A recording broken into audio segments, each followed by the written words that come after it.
আর বন্ধুরা, কেমন আছেন সবাই? ঈশ্বরের কাছে সকলের মঙ্গল কামনা করে আরও একটি নতুন ব্লগ নিয়ে চলে এলাম। তো যে জায়গাটা আপনারা দেখতে পাচ্ছেন ওটা কিন্তু আমার বাবার বাড়ি। মানে আমরা যখন ওই যে গিয়েছিলাম, আমাদের খুব বড় একটা অ্যাক্সিডেন্ট হয়েছিল এই যে গাড়ির, তো তখন এই সব ভিডিওগুলো আমি ক্লিপ করে রেখেছিলাম, কিন্তু তখন মন মেজাজ মোটেই ভালো ছিল না, তাই ব্লগগুলো করতে পারিনি। আমাদের গাড়ি একটা গাছে তাল মেরেছিল, এই যে এই ক্ষতিটুকু হয়েছে, মানে এই রকম আর কি। সত্যি কথা বলতে কি, গাড়িটাকে দেখলে কেউ বুঝতে পারবে না যে এই গাড়িটা একটা গাছে তাল মেরেছিল। সবাই ভাববে যে আমি মিথ্যে কথা বলছি, কিন্তু আমি সত্যিই মিথ্যে কথা বলছি না। তো ভগবানের অশেষ করুণা যে আমরা সেদিন বেঁচে ফিরে এসেছিলাম, সেরকম কিছু গাড়ির ক্ষতি হয়নি। তবে যে গাড়ির পেছনে যে খরচটা হয়েছে ওটা হওয়ারই কথা। মানে অনেক দিন থেকেই যারাই গাড়িটা চালাতে এসেছিল সবাই বলেছিল এই কাজগুলো করাতে হবে। তো চলুন আমার বাবার ভাটাটা একটুখানি ঘুরিয়ে নিয়ে আসি। এখানে যখন ভাটা চলতো আর কি, পাথরারা থাকতো, এদের ঝুপড়ি ছিল। এখন এগুলো মানে সব বাইরে থেকে ইটগুলো খুলে নিয়ে চলে গেছে বাইরের লোকেরা আর কি। তো এরকম, আর এই পাশে এই যে কত গাছ, এখানেও আছে আম গাছ, কাঁঠাল গাছ, এইসব আর কি। এই পুরো রোডটাতে সব পাথরারা থাকতো। আর এই যে মাটিগুলো সব, মানে ওই যে যখন ইট তৈরি হতো এখানে সেই মাটিগুলো সব নিয়ে এসে রাখা হয়েছিল আর কি। এগুলোকে পাড়ন বলে, আপনাদের ভাষায় কি বলে জানি না, আমাদের এখানে পাড়ন বলে। আর এই যে ফাঁকা জায়গাটা অনেকটা জায়গা জুড়েই আছে, এখানে সব মানে ইট পাতাই হতো, পাথরারা সব ইট পাতাই করতো। শুধু এইরকম নয়, এরকম অনেক জায়গা আছে, বিশাল এরিয়া। অতটা আমি ঘুরে দেখাতে পারবো না, কেননা এখন অনেক ঝোপঝাড় হয়ে গেছে, আর এখানে প্রচুর সাপ খোপও বেরোয়, ওই জন্য ভয় লাগছে। তারপরে রোদটাও বেরিয়েছে, অতটা মানে অনেক দূর, ওই দূর পর্যন্ত, ওই দিকে দূরে যে গাছগুলো দেখা যাচ্ছে ওই দূর পর্যন্ত আছে। ওই পাশেও একটা জায়গা আছে এরকম ফাঁকা, সেখানেও পাথরারা ইট পাতাই করতো। ইট, এই যে উঁচু উঁচু যে জায়গাগুলো, এগুলোতে মাটি সব এনে রাখতো, আর ওই জন্য এগুলো ডিপি হয়ে গেছে। আর এখান থেকে মাটি কেটে কেটে পাথরারা ইট তৈরি করতো। আমি ক্লাস 7 পর্যন্ত জানতাম না কিভাবে ইট তৈরি হয়। এবারে ক্লাস 7-এ আমরা যখন ওই যেখানে আমরা হস্টেলে থাকতাম সেই স্কুলে ভর্তি হয়েছি, তো ওই স্কুলে আমাদের ভাটা থেকে ইট যেত, বাবার ভাটা থেকে। তো ওনারা জানতেন যে আমার বাবার ইট ভাটা আছে। তো আমাদেরকে ক্লাসে জিজ্ঞেস করছেন যে হচ্ছে বলতো ইটের কটা তল। আমি বলেছি যথারীতি যে 6টা তল।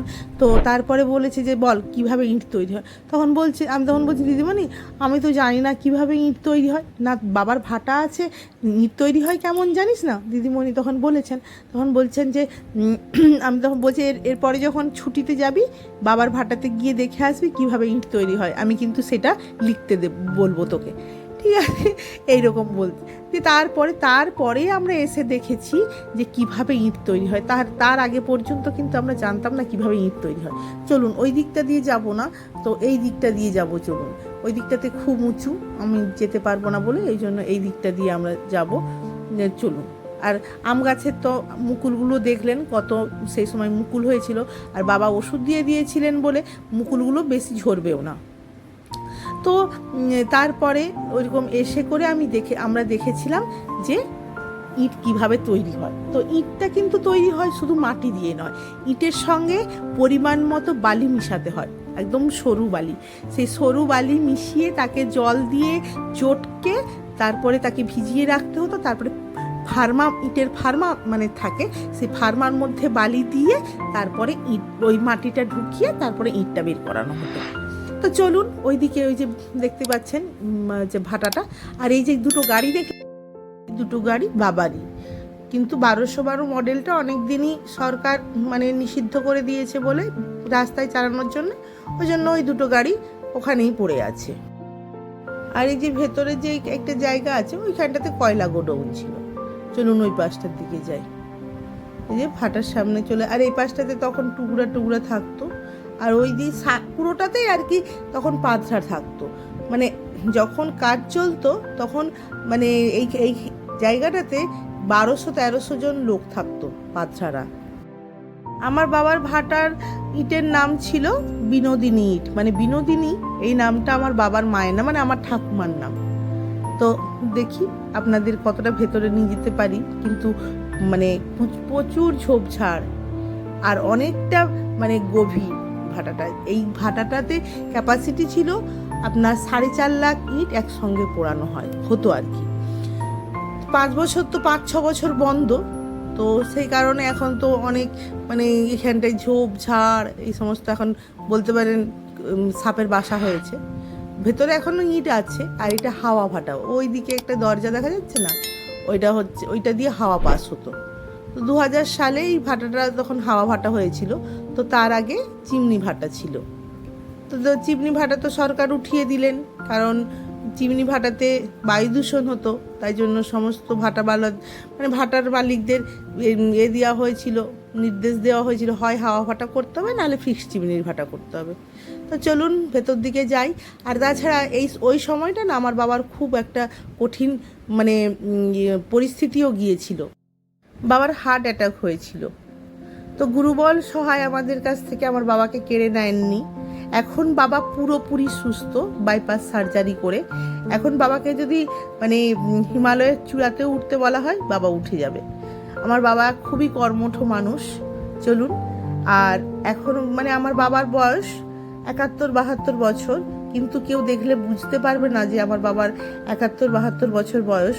গত বছর অবধি এই যে বাবা এখন টিভি দেখছে, গত বছর অবধি আমার বাবা মানে আমার বাবার অনেকগুলো গরু ছিল, তো বাবা সেই সব গরুদেরকে এত যত্ন করতেন না, মানে তার মানে বলা যাবে না।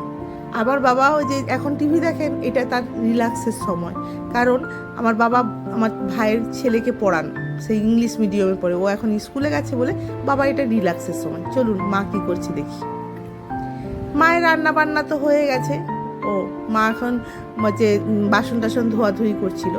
তো আমার ভাইয়ের বউ একটা জায়গাতে চাকরি করে, তাই মায়ের সব মানে আনাজ টানাজ কেটে দিয়ে ও চলে গিয়েছিল। আর মা রান্না করতে ভালোবাসে, তো মা রান্নাটা করে। আগের ব্লগে তো আপনাদের বলেছিলাম না, আমার মায়ের অনেক ছোট বয়সে বিয়ে হয়েছিল, মাত্র 12 বছর বয়স। মানে সত্যি আমরা ভেবে কুল কিনারা পাই না। বলুন, ব্লগটি আজকে এখানেই শেষ করছি। যদি আমার ব্লগটি ভালো লেগে থাকে তাহলে প্লিজ একটা লাইক করে দেবেন, কমেন্ট সেকশনে একটা কমেন্ট করবেন, তাহলে ভালো লাগবে। আমার চ্যানেলটিকে সাবস্ক্রাইব করে আমাদের পাশে থাকবেন, আর পারলে একটু শেয়ার করে দেবেন। সবশেষে বলি, আপনারা সুস্থ থাকুন, ভালো থাকুন, ঈশ্বর আপনাদের মঙ্গল করুন, এটাই আমার কামনা। তাহলে আজকে এখানে আমি ব্লগটি রাখছি।